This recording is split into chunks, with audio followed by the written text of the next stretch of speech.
ახალციხეში 2017 წლიდან ვიყავი არასამთავრობო ორგანიზაციაში.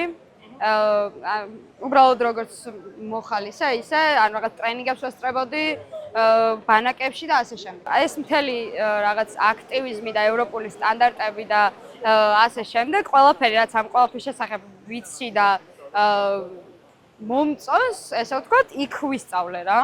ამ ადამიანებთან ერთად ვისთან ერთადაც ვიყავი ამ არასამთავრობო ორგანიზაციაში, ვიყავი პროტესტებში ჩართული და არა მარტო პროტესტებში, აი ჩემი პირველი აქცია იყო მაგალითად ახალციხეში 5 ივლისს ლექსოლაშქარავა რომ მოკლეს. მაგის შემდეგ მედის მხარდასაჭერი აქცია გაიმართა ახალციხეში და ეგ იყო ჩემი პირველი აქცია, სადაც მივიღე მონაწილეობას დამოუკიდებლად. ეს არის ჩვენი ქვეყნის დემოკრატია. და მაშინ თან უკვე გაზრებული მქონდა რომ ჟურნალისტიკაზე ვაპირებდი ჩაბარებას და აი განსაკუთრებულად გულზე მომხვდა ეს ჟურნალისტებზე ძალადობა და რა კადრებსაც ვუყურე, როგორ ექცეოდნენ ჟურნალისტებს და როგორ ექცეოდნენ საერთოდ ხალხს. რასაც ვუყურე, განსაკუთრებულად რაღაც შემეხო, იმიტომ რომ დავინახე საკუთარი მომავალი მაგ კადრებში რა.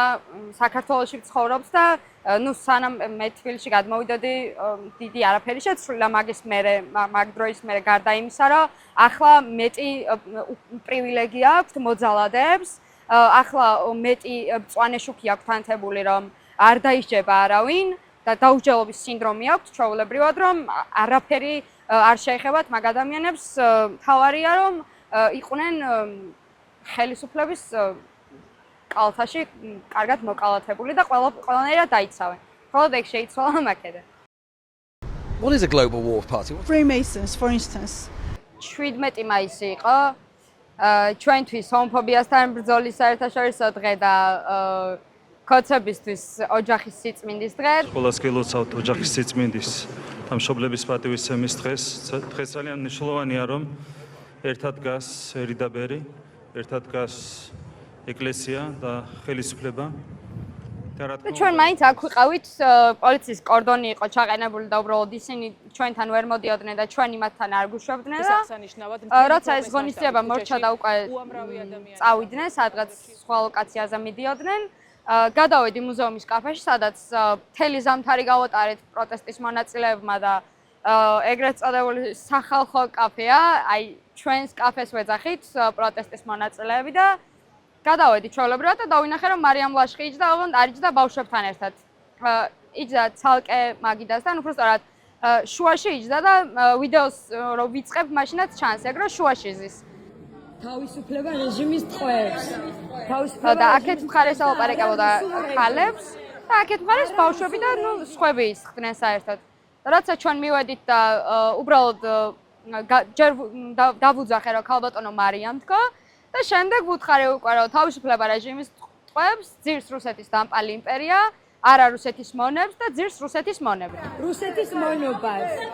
ვითომ არ მოგვაქცია ყურადღება, მაგრამ ამ დედამისი რომ ძალიან ესე აგრესიულად წამოვიდა ჩვენკენ და ვიდეოშიც ისმის რომ მეძახის თმით გითრევო და ჩვენკენ რომ წამოვიდა დედამისი და რაღაც მერე გადაწყვიტა მარიამ ეს რეაგირება რა ქონოდა რა მაგ ყველაფერზე.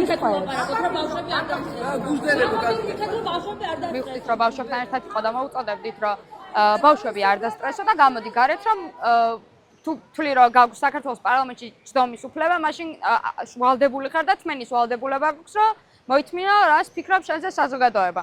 მით უმეტეს ეს არ იყო პიროვნულად მარიამის მიმართ გამოხატული არც აგრესია, არც შეურაცხყოფა, არც რამე ფრაზა. ეს იყო მოწოდება ძირს რუსეთის დამპალი იმპერია. ხუმრობდი ხოლმე რომ საერთოდ რომ ცოდნოდა რომ შენს ამ კონკრეტულ საქციელს მოყვებოდა დაჭერა და რაც რა არგუმენტიც არ უნდა მომეყვანა და როგორც არ უნდა დამემტკიცებინა ის რომ მე მარიამისთვის შეურაცხყოფა არ მიმიყენებია, მაინც მომიწევდა 12 დღის იზოლატორში გატარება. აუცილებლად რაც გულში მაქვს პირდაპირ ამოვიღებდი და ყველაფერს ვეთყოდი. იმიტომ რომ მე არ მინდოდა ბავშვებთან ერთად შეურაცხყოფა მიმეყენებინა მარიამისთვის, არ მithქვამს ეგ ყველაფერი და თავი შევიკავე. მაგრამ შემეძლო რომ პირდაპირ მარიამისთვის მიმემართა ზუსტად იმ სიტყვებით, რასაც აგერ ამ ერთ თვეზე მეტია უკვე საზოგადოება მიმართავს და სიტყვა მონაზე მარიამ ლაშხი ახსენდება. ჩვეულებრივად გამოვედი, მე შემოვიდა პოლიციაც და არ ვიცი იქ შიგნით რა მოხდა პოლიციას რა უთხრა მარიამან ასე შემდეგ, მაგრამ ჩემით გამოვედი გარეთაც არანაირი ინციდენტი აღარ გაგრძელებულა და მშვიდად დასრულდა ყველაფერი. და 18 მაისს უკვე დამირეკეს, რომ მარიამ ლაშხმა შეიტანა საჩივარი პარლამენტარის სიტყვების შეურაცხყოფის საფუძველზე.იდან მე მარიამ ლაშხმა პირველი კომენტარი გააკეთა რუსთავიორთან თუ არ ვწდები და მან თქვა რომ მოვარდნე და იქ რეჟიმის პატიმრებს თავისუფლება მონები ხართ, რეჟიმის მონები ხართ და დია რომ ამას სამართლებრივი რეაგირება მოყვება. მან უკვე დაიწყე ხუმრობა, რომ მეთქი ახლა რომ ამაზე მიჩივლოს თქო რა. მიჩილა და ამიჭირეს, რა ვიცი. იზოლატორში რომ შევედი და რომ გავიგე დრო როგორ გადის იქ რა. მე რა ვფიქრობდი რომ 12 დღე როგორ გავიდა თქო და 45 დღე როგორ გავიდოდა თქო რა. საშინლადნელა გადის დრო, იმიტომ რომ არიცი საათი, არ გაქვს საათი და ერთ-ერთი საშუალება რომ გაიგო რომელი საათია არის უნდა დაუკაკუნო ბადრაგს და კითხო. 12 დღე გავიყვანე კითხვით. წიგნებთან ურთიერთობის საშუალება ამ პროტესტმა ძალიან დაგვიკარგა. და ერთ-ერთ ინტერვიუში ეგეც თქვი რომ მეცადინეობა მენატრება მეთქი და ეგ შევივსე რა, წიგნებთან ურთიერთობა შევივსე. მათ შორის წიგნებზე ცენზურა აქვს რაღაც თავისი გარკვეული, მაგრამ ჩემ შემთხვევაში უფრო განსაკუთრებულად და ეს ცენზურა რაღაცნაირად და ნუ წიგნებს ხო ყველას არ მიგზავნიდნენ, მაგრამ თან ერთ წიგნზე მეტს არ აგზავნინებდნენ. რეალურად შინაგან აწესში უწერიათ რომ პატიმარს 3 წიგნზე მეტი არ შეუძლია საკანში რომ იქონიოს, მაგრამ ჩემ შემთხვევაში აღმოჩნდა რომ ერთ წიგნზე მეტი არ შემეძლო რომ მქონოდა. კვირაში ორჯერ გაქვს ბანაობის უფლება. რაც არის საშინელება მართლა ჰიგიენურ ამბავში, მით უმეტეს გოგოების ამბავში, ჩემი აზრით ყველაზე ცუდი რაც შეიძლება გაუკეთო ადამიანს ზაფხულში არის ის რომ არ აბანაო რა, ჩვეულებრივ წამების ტოლფასია. მე რო ვუთხარი რომ საბანაოდ გამიყვანეთ თქო, ან მოვითხოვე ბანაობა, ბადრაგმა მითხრა რომ წყალი გვაქვს გრაფიკითო და გავარკვევო, როდის იქნებაო წყალიო და მე გაგიყვანო. ხო ნამდვილად დიღომში ვართ მეთქი, ანუ შუა დიღომში, თბილისში, რატო გვაქვს წყალი გრაფიკით? ანუ იქაც კალაძეს, რა ვიცი, მოვიკითხე იქიდან კალაძე, რომ რატომ აქვს შუა დიღომში წყალი გრაფიკით რა? გამარჯობა. კარგად, თავად როგორ ხარ?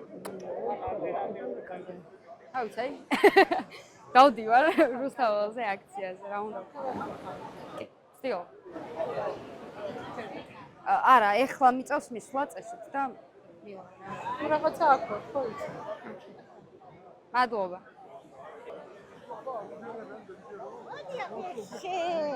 ეს ყველაფერი რომ დამთავრდება, უნდა წაგიყვანოთ, 1-5 კილო უნდა მოგამატებინო. იმდენი უნდა გაჭამო. მომიკითხე გიო რა.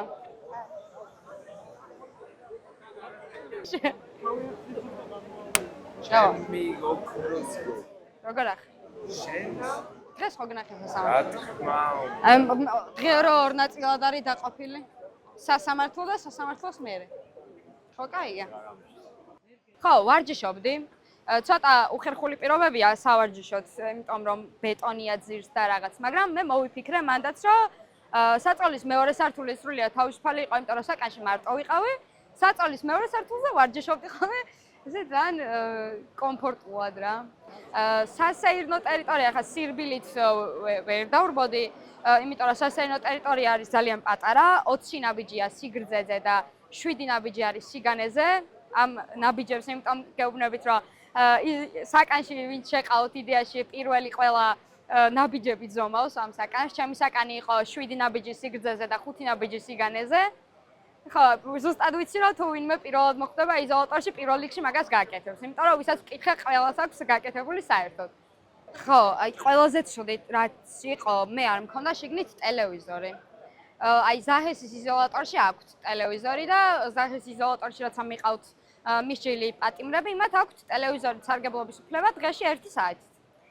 მე არ მქონდა ეს ტელევიზორი და ვერ ვიგებდი საერთოდ ვერანაირ ინფორმაციას, თუ ადვოკატი არ შემოვიდა და არ მომიყვებოდა. შემოქონდათ წერილები ჩემთან, რომელსაც ჩემი მეგობრები და არა მარტო მეგობრები, უცნობი ადამიანები ჩემთან ატანდნენ. ჩემი მეგობრები ნათია გაბრავა მიგროვებდა ხოლმე წერილებს სამჯერ შემომიტანეს 12 დღეში. კი, აი ეგ წერილები რო არ მქონდა და ალბათ უფრო მეტად რთული იქნებოდა ვიდრე იყო.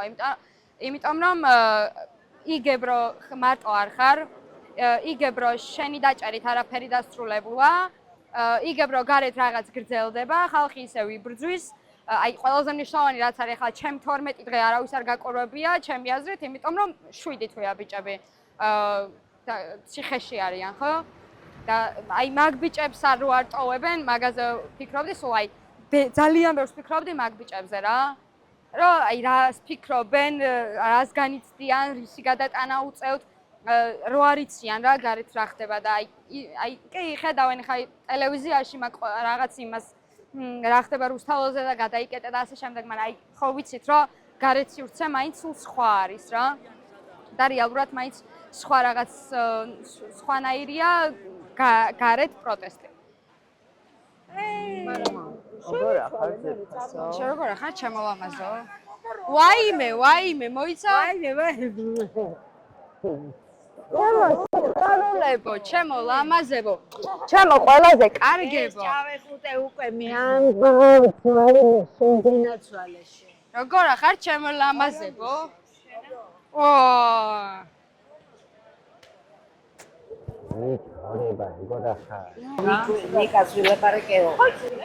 ისეთი პოზიტივით ამავსო, აიო, დამაყარა. ისეთი პოზიტივით. როდის არის ნიკუშასი? საერთოდ ხმალი რომელ ბრძოლაში ჩავერთო. ნიკუშას პროცესი როდის არის? მინი დედალამა. ვახ. როდის არის და 11-ში. როგორ? 11-ში. ქალის პატივისცემა ახლა ისეთი ამბავია, რომ მაგაცთვის ქალის სადღე გძელო, ცოლის სადღე გძელო, დედის სადღე გძელო, ანუ ხო, ეგრე აქვს, მაგრამ ჩვენ გვინახავს აქ როგორ გვისწორდებოდნენ და არა მარტო აქ როგორ სწორდებოდნენ აქციის მონაწილეებს, გოგოებს, ხო? თუნდაც სასამართლოში მანდატურები არ ვიცი, დალუჯებული გამოვდივართ ყველა პროცესის მერე სასამართლო იმიდან რა ქვია, შენობიდან და მწვანე შუქია, რომ ბოლომდე შეგიძლიათ, აი პოლიციისთვის უფრო რა, ბოლომდე შეგიძლიათ ყველაფერზე გქონდეთ რეაგირება. აი გამაფრთხილებელიც არის რაღაც მომენტში სხვებისთვის, რომ ყველას არანაირი გარჩევადობა, აი ყველანი ციხეში რასაც ნიშნავს, ჩემი აზრით ამას ნიშნავს, ზუსტად რომ ყველანი ციხეში, გოგოც, ბიჭიც, დიდიც, პატარაც, სტუდენტიც, ვინც იქნება, რაც არ უნდა დააშალოს, რაც არ უნდა თქვას, შეურაცხყოფას მიაყენებს თუ მოწოდებას გააჟღერებს, არ აქვს უკვე მნიშვნელობა. ყველანი ციხეში. და აქ მთავარი არის კიდევ ის, რომ მთავარია მიგიყვანონ სასამართლომდე. აი მთავარი ამბავი მგონია რომ ეგ არის, რომ აი ახლა არავინ მარიამ ლაშხს არ ეკითხებოდა, შენ თათიას უჩივლებ თუ არ უჩივლებო რა. ზუსტად ვიცი რომ მაინდის ამბავი იყო, რომ შენ სასამართლომდე მოიყვანე და მე ჩვენ ვიცით რაც იქნება რა, ჩვენ გადავწყვეტ. საერთოდ არ მიფიქრია რომ მანუჩარ ცაცვას ნამუსმა შეაწუხა და მაგიტომ გადამიდო პროცესი, ანუ რეალურად რა. ზუსტად ვიცი რომ უბრალოდ იმაზე მსჯელობდა 45 დღე მოეცა თუ ცოტა ნაკლები თუ ხوار დავამატოთ კიდე რამე რა. ზუსტად ვიცი რომ მაგას მსჯელობდა, ასე რომ მართლა სამსახურის მსგავსად რომ მივუდგეთ რომ თითოეული დღე ჩვენ პატიმრები გვიყურებენ ყოველ დღე და თითოეულ დღეს აკვირდებიან რა გავაკეთეთ, რა შედეგი დავდეთ, 7 თვიან შედეგს ხო, გვილოცავენ მე სცენებიდან 7 თვიანი პროტესტის თავს, მაგრამ არაფერი არ გვაქვს რეალურად მოსავალში ყავს 70 პოლიტპატიმარი, უამრავი ნაცრემი ადამიანი, უამრავ ადამიანს კიდე ციხე ემუქრება და არავინ არ ვართ დაზღვეული იმით, რომ იმ 67-დან თუ 68-დან ზუსტად არ მახსოვს, მომდევნო ჩვენ არ ვიქნებით და ჩვენი სახელი და გვარი არ ჩაეწერება და უბრალოდ პასუხისმგებლობა რო გავიზიაროთ, მარტო ამ 300 კაცს არ არის ეს ქვეყანა და როცა მოვიგებთ და როცა ვიქნებით ნორმალური ქვეყანა, მარტო ამ 300 კაცმა არ უნდა იცხოვროს ნორმალურ ქვეყანაში, უნდა იცხოვროს ყველამ. და თუ ყველა აიღებს ამ ქვეყანაზე პასუხისმგებლობას და 300 კაცის ზურგზე არ გადაწყდება ეს ჯოხი, ბევრად უფრო გაგვიმარტივდება ყველაფერი.